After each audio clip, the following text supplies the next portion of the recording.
రాజకీయం అంటే సినిమా కాదమ్మా. డెవలప్మెంట్ అనేది సినిమాలో ఎడిటింగ్ చేసినట్టు చెక్క చెక్క జరిగిపోదమ్మా.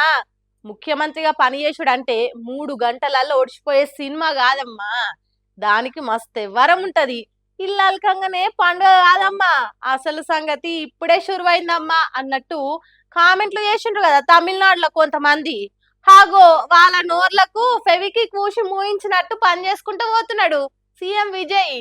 ఎన్నడో ఓనాడు దేశంలో ఉన్న ముఖ్యమంత్రులంతా తమిళనాడు సీఎం విజయ్ దళపతిని ముఖ్యమంత్రుల సంఘం నుంచి బహిష్కరించేటట్టే కోరుతుంది. మరి లేకుంటేంది, ఎన్నికలలో ఇచ్చిన హామీలు నెరవేర్చుడేంది, రికామ్ లేకుండా సర్కార్ ఆఫీసర్ల పనితనం చెకింగ్ చేసుడేంది, ఒక్కొక్కటి బాగు చేసుకుంటా పోవుడేంది. ఇది ముఖ్యమంత్రుల పనితీరుకు వ్యతిరేకం కాదా? అందుకే ఎన్నడో ఓనాడు కడమ ముఖ్యమంత్రులంతా కలిసి విజయ్ మీద కయ్యం లేపేటట్టే కొడుతుంది. ఇగో చూడుండ్రి, నమ్మి ఓట్లేసిన జనం కోసం దండి వానను కూడా లెక్క చేయకుండా పబ్లిక్ కు ఎట్లు ఇల్విస్తున్నాడో. చెన్నై కోయంబేడు ఏరియాలున్న మురుగునీళ్లను శుద్ధి చేసే ప్లాంట్ పనితీరు, అక్కడ ఉన్నోళ్ల పనితీరు చూసేతానికి పొద్దుగాల ఏకిన బయలెల్లి పోయిండు విజయ్. ఎట్లా మురికి నీళ్లు తేటగా అవుతున్నాయి, ఎసోంటి టెక్నాలజీ వాడుతున్నారు, ఇంకా దీన్ని డెవలప్ చేయాలంటే సర్కార్ నుంచి ఎసోంటి సాయం కావాలని ఆఫీసర్లను అక్కడ పనిచేస్తున్నోళ్ళని అడిగి తెలుసుకున్నాడు. తర్వాత బయటికి వచ్చి చూస్తే అభిమానులు కుప్పలు తెప్పలుగా పెద్ద జాతర జరుగుతున్నట్టే గుమిగూడిండ్రు విజయ్ ను చూసేతందుకు.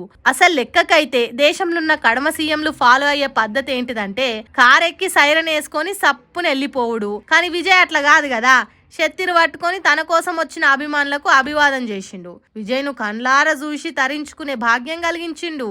అప్పుడు వాళ్ళ సంబురం చిన్నగా లేదు పోన్రి. ఇక ఇట్లా ఫ్యాన్స్ కోసం సీఎం శత్తిరు పట్టుకొని రోడ్డు మీద తిరిగిన వీడియోను సోషల్ మీడియాలో పెట్టి గిర్ర తిప్పుతున్నారు. పబ్లిసిటీ స్టంట్లు చేస్తున్నాడు విజయ్ అని అంటున్నోళ్ళు ఇది చూడుండ్రి. పైనుంచి పడుతున్న వాన విజయ్ సృష్టించింది కాదు.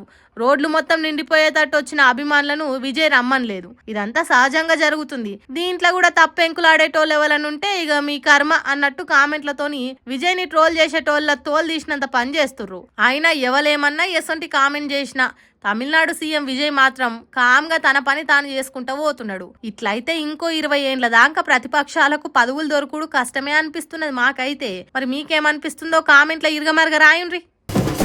పిల్లలు పుట్టినప్పుడు అయ్య వాళ్ళ సంతోషం చిన్నగుండది. చిన్నగా పెద్దగా అవుతుంటే నా కొడుకు నా బంగారు కొండ అని ఎగరేసుకుంటా ఎత్తుకొని మురిసిపోకుండా ముద్దులు పెడతారు. నా కొడుకు ఎట్లా బతుకుతాడో అని ఆస్తులు సంపాదించేటానికి సర్వ కష్టపడతారు. రెక్కలను ముక్కలు చేసుకొని ఉప్పిడి ఉపాసం ఉండి భూమో జాగో కూడబెడతారు. కానీ పెద్దగా పెరిగినాక పెండ్లం వచ్చినాక ఆ కొడుకులు ఎసోంటి పనులు చేస్తున్నారో చూడుండ్రి అయ్యవల.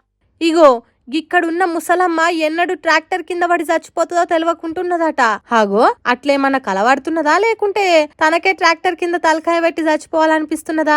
ఎందుకు హాలీవుడ్ హర్రర్ సినిమా ముచ్చట్లు చెప్పినట్టు గట్ల చెప్తున్నారేంది అనే డౌట్ అనుమానం కొడుతుందిలే. కానీ ఈ ముసలమ్మను తన భర్తను ఖచ్చితంగా ట్రాక్టర్ కింద ఏసి దొక్కిచ్చే శపథం చేసిండట ఓ మోతేవారి.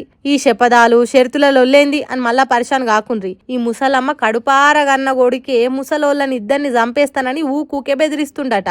అందుకే ఎన్నడో ఓనాడు కొడుకు చేతుల్నే పానాలు ఇడవాల్సి వచ్చేటట్టున్నది. జర మమ్ములను కాపాడు సారు అని ఆర్డీఓ ఆఫీస్కి వచ్చి గిట్ల బతిలాడుకుంటున్నది. బతుకున్న మమ్ములా భయపెట్టి చంపుతున్న మా కొడుకు మీద చర్యలు తీసుకోండి సారు, లేకుంటే వాన్ చేతుల కాకుండా మాకై మేమే చచ్చిపోయేటానికి పర్మిషన్ ఇయ్యుండ్రి అని అడుగుతున్నది. ఇంతకు ఆ కొడుకు అనేటోడు ఎందుకు చంపుతానంటున్నాడు? వీళ్ళు చేసిన తప్పేంది అనంటే నల్గొండ జిల్లా వేములపల్లి అనే ఊర్లుండే బుచ్చిరెడ్డి అనసూయమ్మలు అనే ఇద్దరాలు మొగలు వాళ్ళ ఆస్తిని ఇద్దరు కొడుకులకు వంచిచ్చి ఒక్క 3 ఎకరాల భూమి వీళ్లను జాదే మన్మన్ పేరు మీద రిజిస్ట్రేషన్ చేయించిండ్రట. ఆగో ఆ 3 ఎకరాల భూమి మీద పడ్డది పెద్ద కొడుకు కన్ను.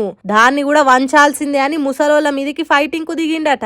ఓసారి లేచి లేవకుంటున్న ఈ పండు టాకులను వీల్ చైర్ల నుంచి కింద పడేసిందట.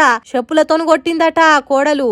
ఆ భూమి వంచకుంటే ట్రాక్టర్ కింద పడేసి మీది నుంచి పోతా సంపి బొంద పెడతా అన్నట్టు ప్రతిరోజు బెదిరిస్తుండట కొడుకు. పోలీసులకు చెప్తే ఏమైందో ఏమో పట్టించుకోలేదట. అందుకే ఆర్టీఓ సార్ దగ్గరకు వచ్చి నా కొడుకు మా జోలికి రాకుండా చెయ్యుండ్రి, లేకుంటే మాకై మేమే చచ్చే పర్మిషన్ అయిన ఇయ్యుండ్రని గోడెల్ల పోసుకుంటున్నది ముసలమ్మ. చూడుండ్రి, కొడుకులు బతకాలే వాళ్ళ నలుగురుల నాదాను కావద్దని జీవితాంతం చెమటలు ఓడిసి ఆస్తులు సంపాదిస్తే అయ్యవ్వలను కంటికి రెప్ప తీరుగా చూసుకునేది పోయి వాళ్ళ బావు కోసం ఉంచుకున్న భూమిని కూడా కాజేద్దామని చూస్తున్నాడంటే ఆ కొడుకు ఎసొంటోడో ఆలోచన చేయుండ్రి. ఎంత కఠిన గుణం కలిగినోడో చూడుండ్రి. చిన్నప్పుడు గోరు ముద్దలు కలిపి పెట్టింది ఇవాళ ట్రాక్టర్ కింద నెట్టేసేతానికా? ఏం కొడుకురా నువ్వు అన్నట్టు తిడుతున్నారు ఈ ముసలమ్మ ముచ్చటెరకైన సోషల్ మీడియా పబ్లిక్ అంతా.